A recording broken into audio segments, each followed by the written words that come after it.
Hello, hello, hello. Welcome to the Joe Luca Real Estate Show. I am Joe, and I am your host every Tuesday evening right here on WNRI 99.9 on the FM dial, 1380 AM. And of course, you can hear us streaming at WNRI.com. No paywall, nothing to make it difficult for you. Just go to WNRI.com. Listen now, and you can hear the Joe Luca Real Estate Show. We rebroadcast the show Saturdays at 1 o'clock. So if you don't or you can't catch the show at Tuesdays, check us out Saturdays at 1 o'clock. Shout out to Compass Title and Escrow, Anthony Betancourt, Andrew, and Camille and Christine do a fantastic job taking care of buyers and sellers of real estate.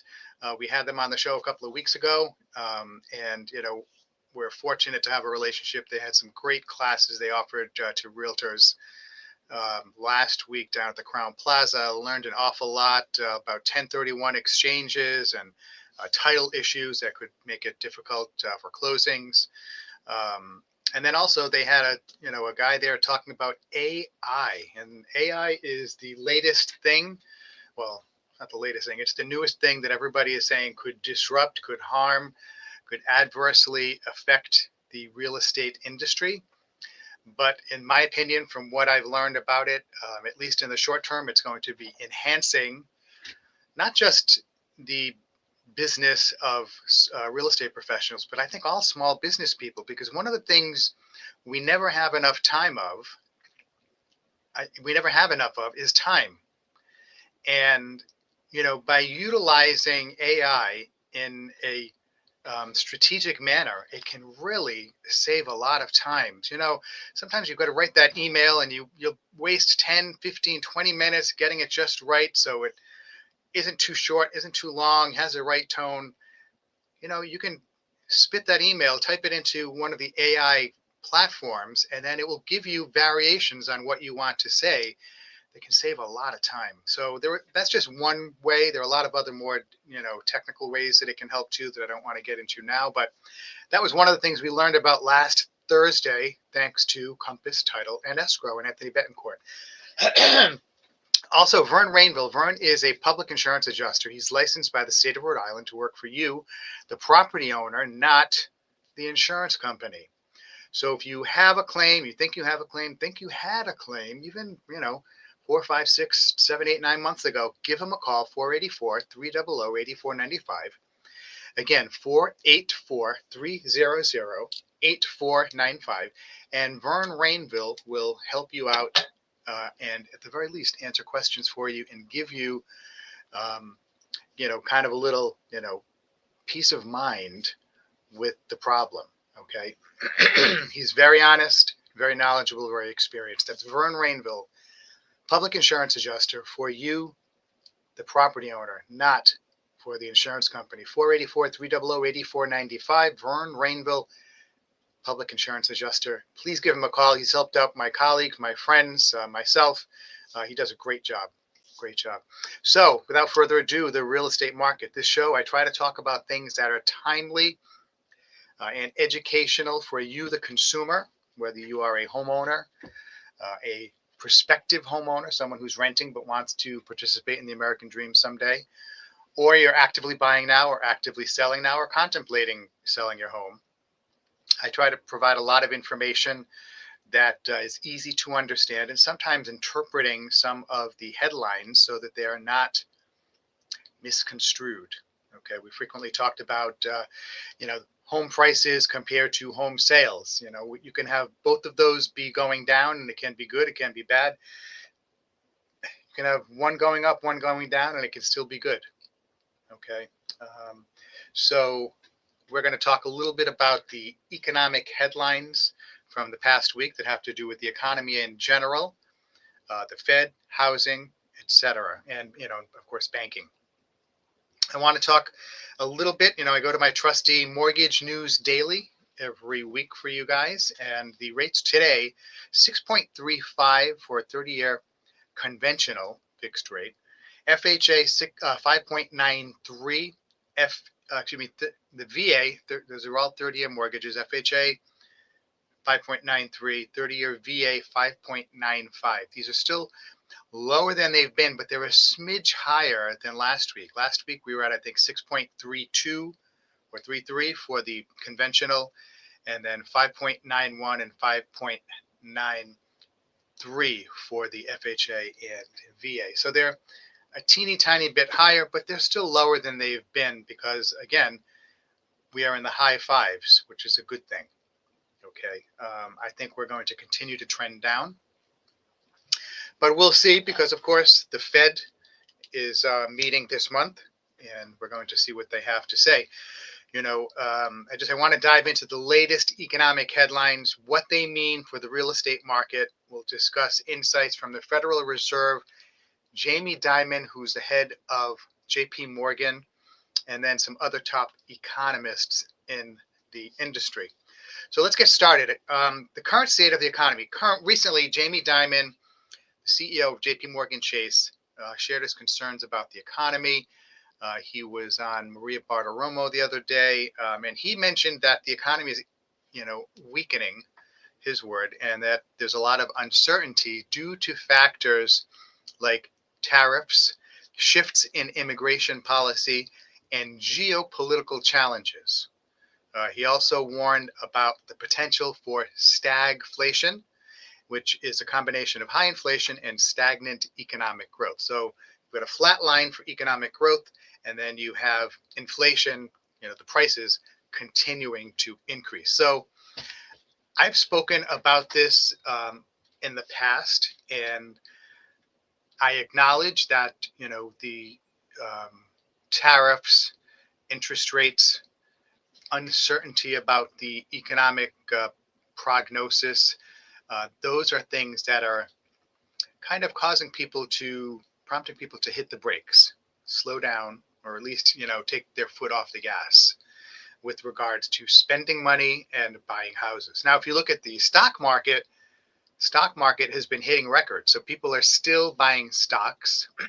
As I mentioned last week, we are really in the middle of what's called the K economy, where you have one leg of the economy that's increasing and another leg that's decreasing. So there's good and there's bad. Excuse me. My thoughts are that as we get into 2026, we are going to start to see the economy strengthen. I'm not as optimistic as the White House is, but I think we are going to see steady improvement. And this is in real dollars, not inflation numbers. So even when you take out for inflation, I think we're still going to see growth in the economy, GDP growth, in the 2% range. I was reading today. So tariffs, getting back to Jamie Dimon, he's saying these are taxes imposed on imported goods, which can increase costs for businesses and consumers, potentially leading to reduced spending and investment. That sounds good. However, the reality is, since the tariffs have come into play, where some countries have had tariffs of 50% or more, we have not seen corresponding increases in prices of goods. What does that mean? Well, the one thing is the amount of imported goods is only a fraction of the economy, number one. And number two, the suppliers are absorbing the cost of these tariffs so they can continue to sell their merchandise. All right. So that is something that's kind of really sheltered us from the inflation fears that people have from the tariffs. Now, also talking about shifts in immigration policy, changes in immigration laws and regulations can affect the labor market, and that can impact the availability of workers and potentially leading to higher labor costs. That may be the case, but I think, the data that I've read is showing that there are more people coming back into the economy looking for work than before. That's why the the unemployment rate went from 4.3 to 4.4%. Okay, because we're still growing as far as new jobs that are being created and being filled.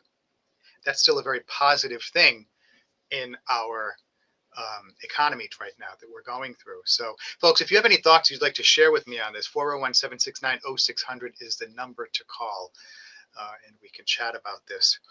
I also think with regard to immigration policy, the Trump administration has deported about 600,000 individuals, and then another 1.5 million individuals have self-deported. So call it 2 million.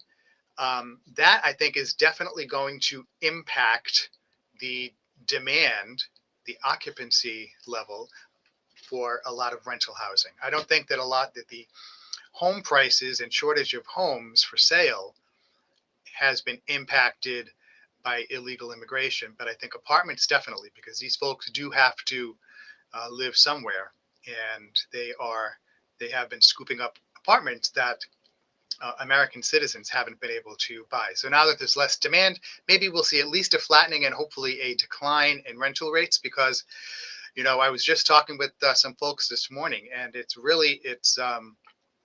travesty, that we have 39 municipalities in this state, and in not one of them is the median income able to support or pay for the price of housing.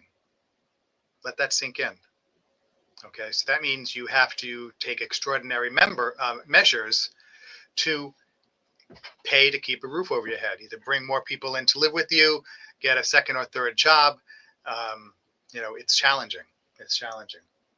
All right. So next, geopolitical challenges. This is something else that's cited. These are international conflicts, trade disputes. In particular, the big one is the Russia-Ukraine war.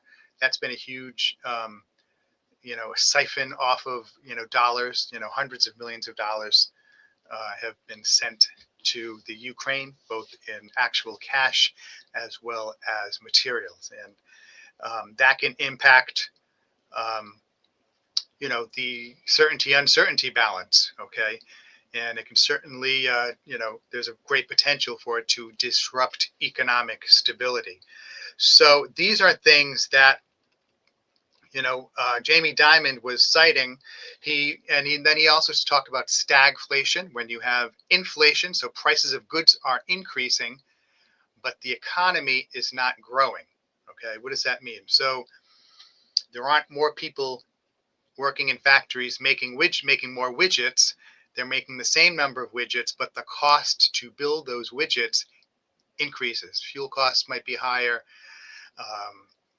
Material costs might be higher. So the price of those widgets is increasing, but they're not hiring more people. They're not increasing the rate of production. So the economy is not growing. It's flat. All right. So in summary, Jamie Dimon is highlighting the risks and uncertainties of potentially of this economy. And he is saying we need careful management to avoid the negative impacts of these factors. Okay, he may or may not have his own political agenda, because of course, JP Morgan, they want to grow into the Chinese marketplace. They want to expand. So their interests may not necessarily be aligned with the best interests of the United States of America and the consumers in this country. Okay, the average Joe. So I take what he says with, as well as a lot of these other bigwigs on Wall Street. I take what they say with a grain of salt. Okay, because they may be talking. They have a big audience if they're on CNBC or Fox Business or Bloomberg News. They have a big audience, and they may be trying to sway political opinion to get people to call their congressmen and senators and tell them to do things that would help the businesses, but not necessarily be good for the average consumer nor the country as a whole. Okay, so Next, I want to talk up a little bit about the Federal Reserve, their perspective. Okay, so the Fed has been closely monitoring the situation in this country, and they have decided recently to keep rates unchanged. However, there is speculation that they may be reducing rates in December, trying to counteract the quote unquote weakening economy. Excuse me. This decision, though, is crucial because the real estate market, um, we want interest rates to go down. For mortgage rates to go down, they're not going to go down when the Fed funds lowers their rates. It's not a direct relationship there. It's more of an indirect relationship, in my opinion. But so much of our economy is psychological. And when the Fed reduces rates, people think that mortgage rates are dropping. Houses are going to be more affordable. And they apply for mortgages. Okay, so what the Fed does definitely impacts the economy indirectly with regard to mortgages, but directly because when they lower their rates, all the short-term financing, if it's credit card, small bank loans, car loans, things like that, shorter term, okay, mortgages are long term, that's a 30-year, anything less than 10 years would be short term, okay. These are things that are impacted by the Fed funds rate. Now, when they lower interest rates, what that can also do is that can increase consumer spending, because now when you charge it, instead of getting charged 35%, maybe you're only getting charged 29% or whatever the numbers are in your credit card. So and the same thing for cars. All right, so I think speaking of cars, I think that next year we are going to see a big increase in car sales in this country, because the Trump administration has gotten rid of the Green New Scam with regard to CAFE, corporate average fuel economy standards for cars. And the CEO of Ford Motor Company actually came out and said that prices of cars are probably going to go down next year. So if we have lower interest rates to pay for cars and the actual price to purchase the car is lower, mark my words, we're going to see increases in the number of cars that are being sold. This is going to counteract, because in September, when the tax credits ceased on electric vehicles, $7,500 for new, $4,000 for used, that really put the brakes on the sale of that segment of the automobile market.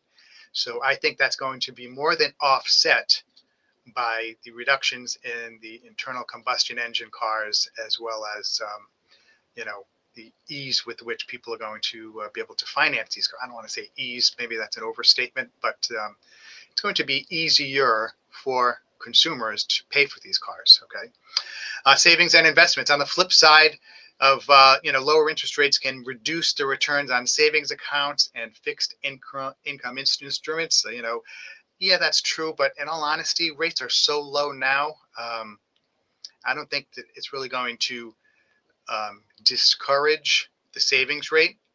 I think people are already have been putting their monies into the stock market. Okay, so it's not just the rich, wealthy people. I think a lot of smaller guys are doing it, because whether it's through mutual funds or retirement funds or whatever it is, I think that's already been happening. Excuse me. Next, debt management. This is something else the Fed is concerned with. Consumers with existing variable rate debt, such as credit cards, adjustable rate mortgages.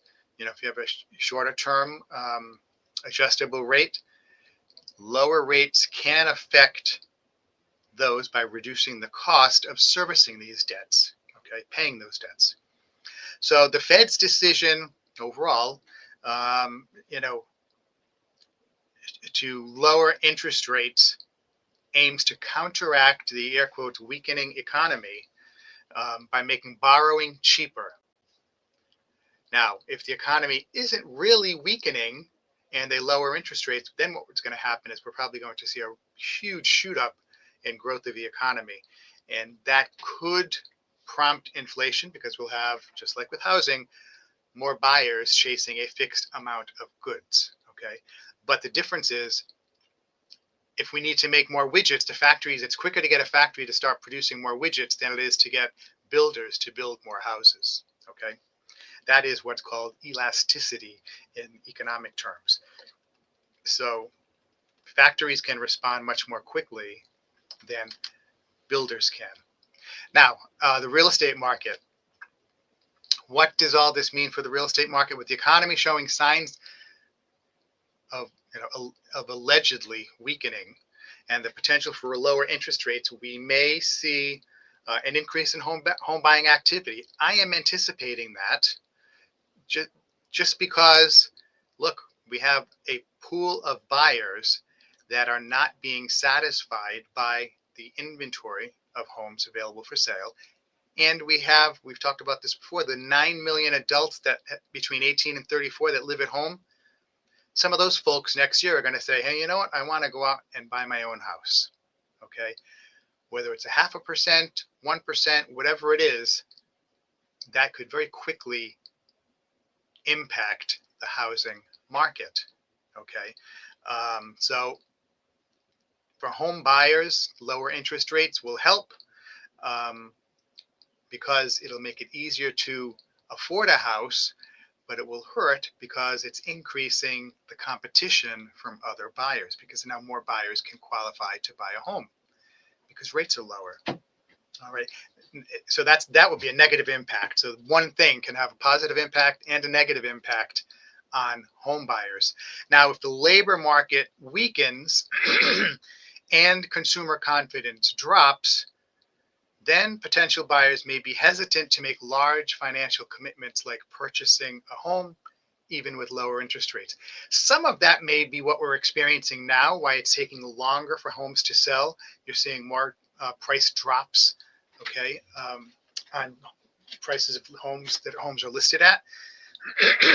But, I think if that happens, I don't think it's going to be a significant drag on the housing economy. Now, for home sellers, the positive impact would be increased home buying activity from the lower interest rates. This can lead to higher demand, so it's going to push the value of your home higher because there are more people who want to buy your home now and that are qualified to buy your home. So that will drive up home prices and benefit sellers. A negative impact for home sellers is if inflation also rises and unemployment increases. Now the overall economic uncertainty may reduce the number of buyers in the market, which could offset that. So net, is it going to change at all? I don't know. We'll have to see. This is one of those things that people have been trying to figure out, trying to balance for generations. Folks, you're listening to the Joe Luca Real Estate Show right here on WNRI 99.9 FM, 1380 on the AM dial, and of course streaming 24/7 at WNRI.com. My name is Joe Luca, Luca. I'm a licensed realtor. I work with buyers and sellers of real estate, and I work at a company called Remax. And I actually am, like many of my colleagues, I'm looking for listings right now. If you know anyone, maybe who inherited a home, or they're going to be transitioning out of their home into assisted living, or perhaps, going into a nursing home, or if they unfortunately passed away, give me a call, please, at 401-409-5030. You can also text me, 401-409-5030, and I will get back to you within 24 hours. If you forget, just Google Joe Luca, Luca, Realtor. You'll find my webpage. You'll find me on Facebook, Instagram, LinkedIn, Twitter, X, all over the place. You can find me. That's Joe Luca, Luca, Realtor. And I'll answer any questions that you have, even if you're not ready to buy, not ready to sell. Answers are free and there's no obligation, but you have to give me a call. 401-409-5030. Shout out again. It's about 1:30. Thank you to Compass Title and Escrow, Anthony Betancourt, Christine, and Camille. They do a great job, along with Andrew, taking care of our clients. And then, of course, Vern Rainville, licensed by the state of Rhode Island to be a public insurance adjuster. That means he works for you, the homeowner, the property owner, not the insurance company. He's going to look out for your best interest. Just like as a realtor, when I'm working for a buyer, I'm looking out for the buyer's best interest, even if a friend of mine is the listing agent or a friend of mine is selling the house. Okay, I'm looking out for my buyer's best interests. Okay, I'm representing the seller. I'm looking out for my seller's best interest. Vern Rainville, he looks out for your best interest as a property owner. Now, folks, if you're a tenant and you have a claim against your renter's insurance, Vern may be able to help you with that too. So you can give him a call at 484-300-8495. 484-300-8495. You know, we're coming into the time of year, winter. There's going to be ice. There's going to be wind. There's going to be rain. There are going to be snow plows. It may clip the curb on your house. They may crack the siding on your home. Give Vern Rainville a call because you may have a claim.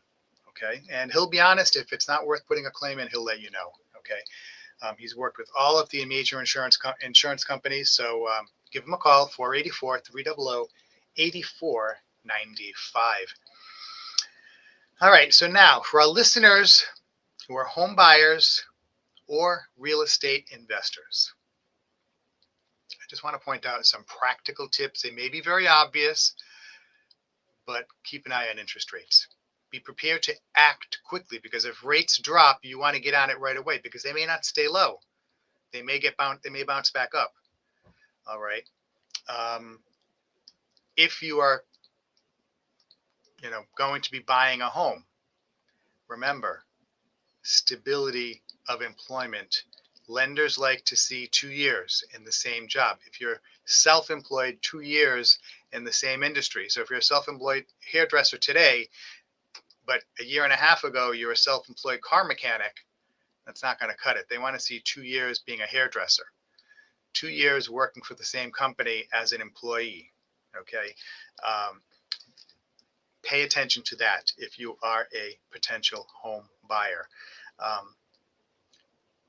Income, anything you can do to increase your income. So if you can get a part-time job, you can work overtime consistently, so it's documented. That's good. Okay. If you get a part-time job 2 weeks before you apply for a mortgage, they're not going to really count it for anything. Okay. But if you think you're going to buy a home 6-12 months from now, get a job now. Get one, become an Uber driver or a Lyft driver or do Uber Eats, whatever. Something like that where you have control over your schedule and how much money you can make. All right. Those are going to be those two things, stability of income and amount of income, are huge. Credit. Manage your credit. Pay your bills on time. Pay them down. Okay. Get rid of unnecessary debts. One of the things that lenders look for or look at when considering whether to make a loan is the DTI, debt to income, the total amount of your monthly payments on your debts as a portion of your gross monthly income. So the income before taxes. Okay, so you make $5,000 a month. Uncle Sam takes his part. The state takes their part. What's left is not what the bank looks at. They look at the $5,000. Okay, so if you have $2,500 of monthly bills, okay, between your rent, your car payment, your credit card payments, if there's alimony, whatever, $2,500, your DTI would be 50. Banks don't like anything over 43. Okay, if you have questions on this, give me a call tomorrow, 401-409-5030, or send me a text, and I will help you work through that and determine what you need to do, if anything, before you call a mortgage lender. Also, you want to pay attention to your credit score. I can help you with that too, and connect you with people who can help you with that. Okay, because excellent credit is 800 to 850. 700 or to 800 is good credit. anything like, 650 to 700, that's fair. Anything below 650, 620, that's, not too good. You want to try and increase it from there. Now, listen, we all have stuff that happens, hiccups in income, unexpected expenses, medical bills, whatever, and that impact your ability to pay your monthly bills. But that's a reason why you need to start the process early so you can, kind of put those things in your past, address them, write a letter to the credit companies so the bank has an explanation. Okay. Because believe me, I've seen it happen. I've seen mortgages get held up over an $85 cell phone bill from 4 years ago, and the consumer writes a letter to the credit company, you know, and the bank sees the letter, and then they give them the loan. Okay, so it's important to keep your thumb on what's going on. Pay attention to your credit report. Pay attention to how much money you're making.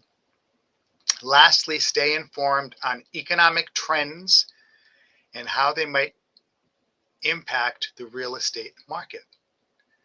If there's something out there in your city, town, state, or federal government that is going to adversely impact credit markets, financial markets, the housing market, call up your representative,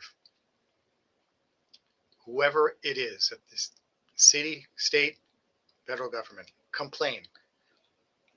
That's their job, to listen to you, their constituent, their voter. Do not assume that you have no voice, because if they receive no calls, but then all of a sudden 5 people call in one day on the same issue, I guarantee you they're going to pay attention to that issue, because there is a formula for every person that calls how many other people feel the same way. I don't know what that formula is. I can't remember it. But it's important to let your city or town councilor, your state rep, state senator, federal congressperson, federal senator, let them know how you feel. Okay? Because these are things that are not good. I was coming in today before I came on the air. I was listening to John, and he was talking with one of the callers, and they were talking about the homelessness and the issues that contribute to making it intractable in this city. And I'll tell you, look, as a real estate professional, as a realtor, when you're driving to show a house and you have to drive by tents of homeless people and all of the litter, the saying, you get one chance to make a first impression. Well, if that's the chance, it's not a good one. I'll tell you that. So these are things that the city needs to address. Now, I am not offering a solution, but because I'm very sensitive to housing affordability, homelessness. We need to, as a society, collectively figure this out. This is the United States of America. We should not have our fellow human beings living outside in a tent when it's 7 degrees outside. Now, should the government be paying for this? In my humble opinion, no, that's not the government's problem. I think this may be something that the private sector should tackle. These people need to have a certain amount of responsibility for their decision making. We make bad decisions, we have to suffer the consequences. However, I don't think that we need to have these people live out, in the woods or in parking lots. So what do we do? I know there is an answer. I do not have the answer, but I think having a conversation is the first step to getting closer to an answer. I think that we, the real estate community, the political community, and the consumers, the citizens, we need to all get together and figure out, what are we going to do? Maybe there's a way with some tax incentivification that this could be something handled by the private sector. Okay. But that's a conversation for another show, another time, another date. Um, I just want to talk a little bit about more what's going on. So there are other economists who have voiced their concerns on about what's going on in the global economies. There's the MasterCard Economics Institute. They are projecting that global real GDP, gross domestic product, growth to reach 3.1%, which is actually down a little bit from 3.2% this year, but this year is not over yet, so we don't know where that's really going to end up. The global economy is expected to remain resilient, supported by AI investments, interest rate cuts, and government stimulus from the big, beautiful bill. The US economy, and I'm going to chime in my own thoughts. So a lot of economists, they predict that the US economy is going to navigate 26 with modest growth and easing inflation. They're saying real GDP growth in the US is going to be between 1.7 and 1.9. I think it's going to be higher than that because I think we're going to end up higher than that by the end of this year. And generally, the United States, our economy, leads the way around the world.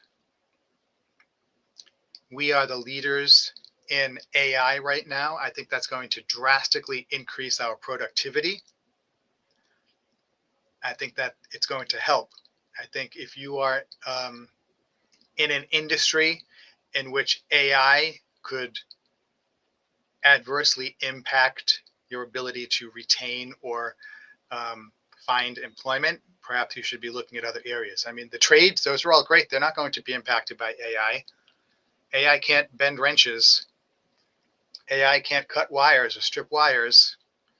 Okay. But I think if, you're dependent on, I think the marketing department is going to really be adversely impacted, graphic designers, those are the ones that are going to really see a reduction in money spent on their industry. That being said, I think the productivity from all businesses, small and large, is going to increase as a result of AI. These leading economists in the United States are saying that inflation is going to ease, their word, ease, air quotes, to 2.5 to 3%. I think we're going to get down to 2% for inflation. And that is going to prompt mortgage rates to drop as inflation rates drop. And I think that employment, I think we're going to have a strong employment market. The market is transitioning because, 2 million people have left the country. They were maybe getting paid above board, below board, I don't know, but that vacuum is going to have to be filled. Those jobs will be filled by Americans. Okay. I think one of the challenges before is employers were paying illegal immigrants to work, and they were paying them a wage that was less than what they had to pay Americans, or could pay Americans. Because when you are an employer, if the employee is making $15 an hour, that employee is costing you $25 an hour. Okay, everything else that you have to pay for that employee. So if you're paying someone who's an illegal immigrant, that extra $10 in my example, that extra $10 in hourly wages, you don't have to pay. So they're saving money, and maybe the actual rate that they were getting paid for the work was also lower. Okay, those numbers are going to change. Presumably we're going to see increases in efficiency from these American workers when they come back on the job.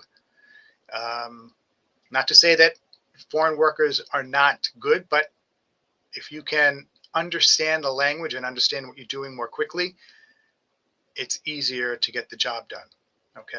And I just want to point out, I lived overseas, and when I lived, the country I lived in, Italy, if you were there, they were not supposed to hire you if you were a foreigner, but they did. And what happens is they would pay you less money than they would pay an Italian citizen.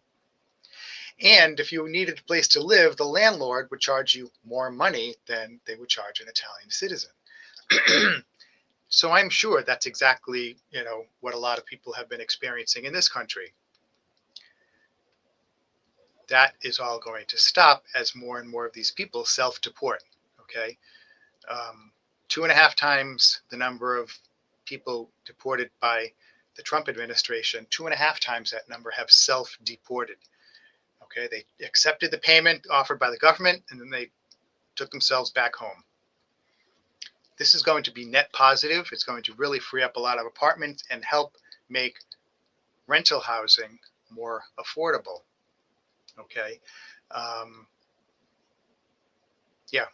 So that's what I want to say about that. So stagflation.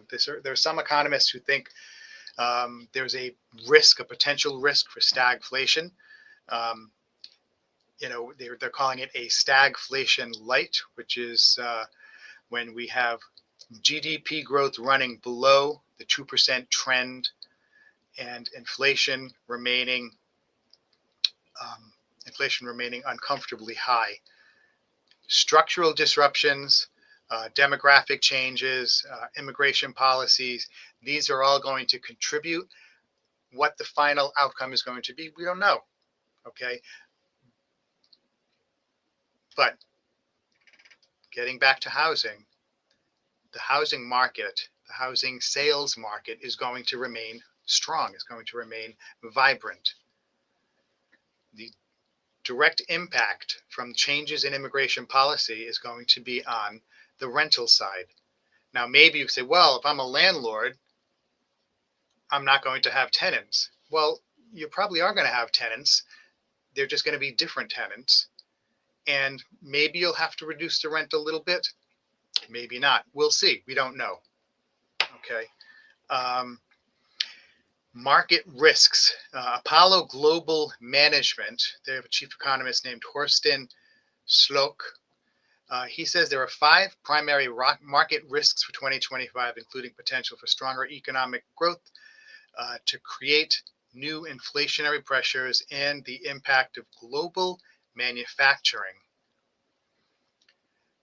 I think that's interesting, and that could be we could talk about that for a whole hour itself, because global manufacturing is definitely undergoing a change. It's undergoing a shift. A lot of manufacturers are leaving China and they're relocating to the United States or Mexico, Japan, the Philippines, Singapore, Thailand, Vietnam. Okay. So the global manufacturing environment is definitely going to be impacted. Now, how does that play into tariffs? Well, I'm pretty sure all the countries that I mentioned, I'm not pretty sure, I'm 100% sure, all the countries I mentioned have tariffs that are a lot less than China. Okay. China, unlike some of these other countries and unlike this country, China has significant financial challenges right now. Their economy is really in a tough spot. Their real estate market for the past few years has been in horrible shape. There was a lot of speculation where people were sold houses, in high rises, basically like buying a condo or a co-op, before they were built, and then the companies that were building the properties went bankrupt. So now people are paying mortgages on homes which they couldn't even buy or move into.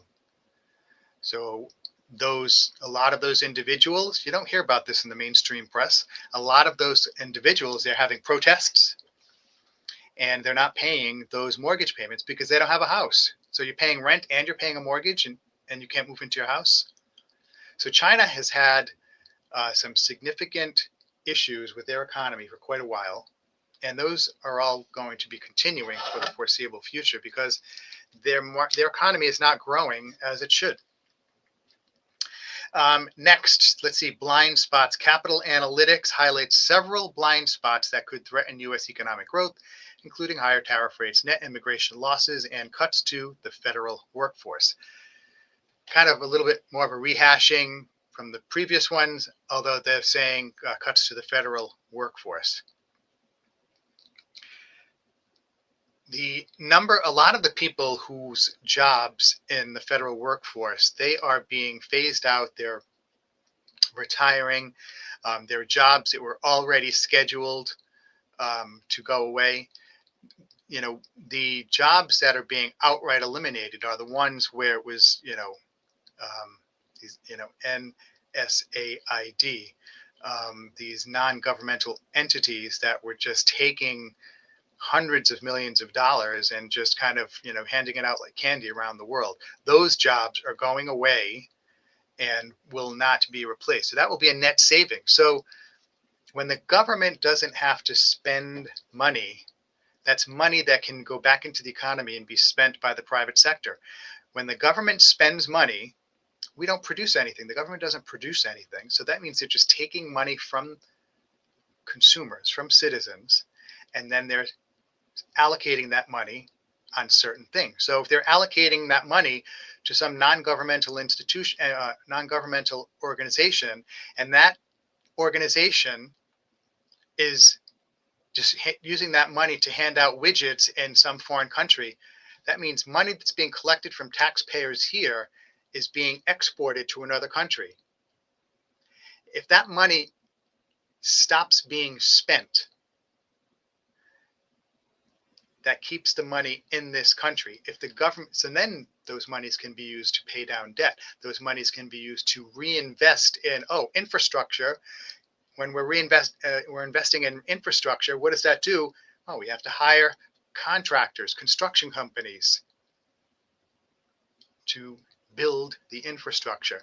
So those are people that are earning wages, paying taxes. That grows the economy. When money is spent on the private sector side, okay, it directly grows the economy. So it's better for the government to take monies and put them into hard things like that and not just transfer it overseas. Okay. Folks, you are listening to the Joe Luca Real Estate Show right here on WNRI 99.9 FM, 1380 on the AM dial, and streaming at WNRI.com. We are here every Tuesday evening, and we rebroadcast the show Saturdays at 1 o'clock. Shout out to Vern Rainville, Public Insurance Adjuster, 484-300-8495. That's 484-300-8495. And Compass Title and Escrow.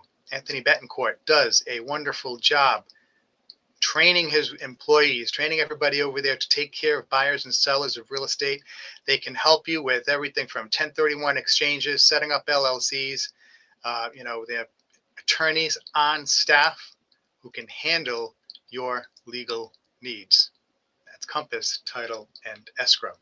All right, so we've talked quite a bit about the economy, the ups and the downs. I'm cautiously optimistic. I think the housing market is definitely going to remain strong. The economy in general, I think, is going to remain strong too. Are we going to have 5% GDP growth? No, I think we're probably going to have over 2, not quite 3 in 2026. But there are varying opinions on what's going to happen. The consensus among a lot of economists is that the economy in this country is going to face growth opportunities and some challenges. Big whoop. We always have that. But I think the labor market dynamics, that is something that's in transition. We also have, I think, geopolitical tensions. I think those are going to work themselves out in the first quarter. And then I think we'd be just trying to get everything with the tariffs. A lot of that is going to depend on what happens at the Supreme Court, because they are going to be reviewing that. Now, I want to just touch briefly. Danielle Hale at Rhode Island at Real Estate News at Realtor.com. She published an article, and I just want to share with you what her thoughts are on the housing market. These are national perspectives. So, quote, "The year ahead is likely to be more affordable for many home buyers, even though home prices continue to climb." So that's good for buyers and good for sellers. The reason affordability improves is that we expect mortgage rates to be lower on average across 2026. In fact, monthly payments are projected to drop for the first time since 2020. And I want to point something else out that I know she doesn't mention, and that's real wages are increasing. So if rates are dropping, real wages are increasing. It makes it easier to afford the house. And don't look at the total price, look at the monthly payment. That's how people determine affordability. So you have incomes growing, a lower share of monthly payments for housing. This builds on the modest improvement in affordability that we saw in 2025, and bringing the cost, and this will bring costs under this key benchmark of 30% of household income for the first time since 2022. Improving home affordability will bring more sellers back to the housing market, boosting inventory by roughly 9%. Wow, would that be great?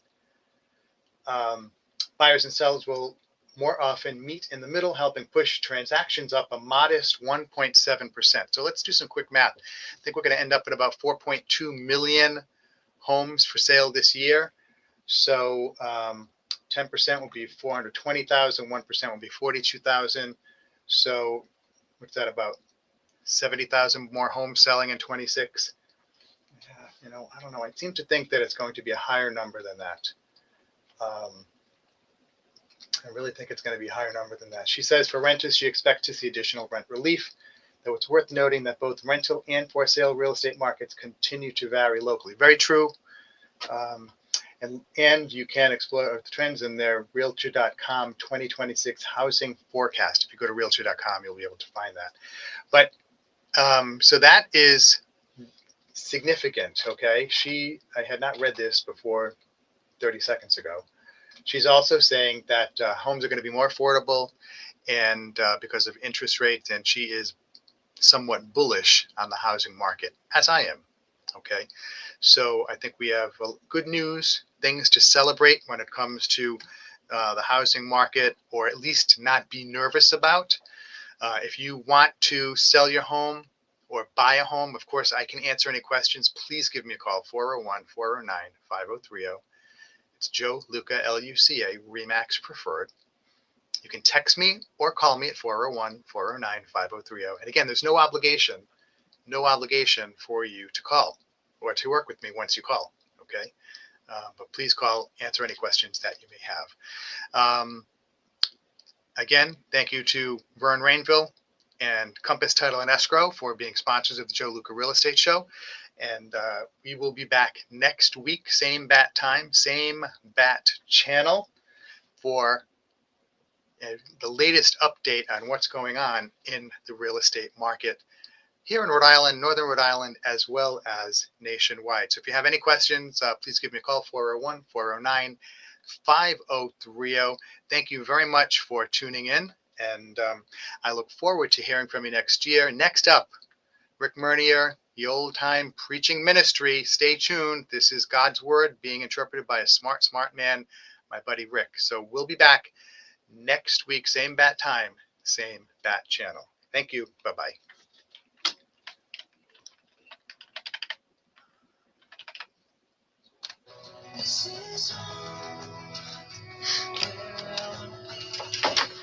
Thanks, guys. Take care. Bye-bye.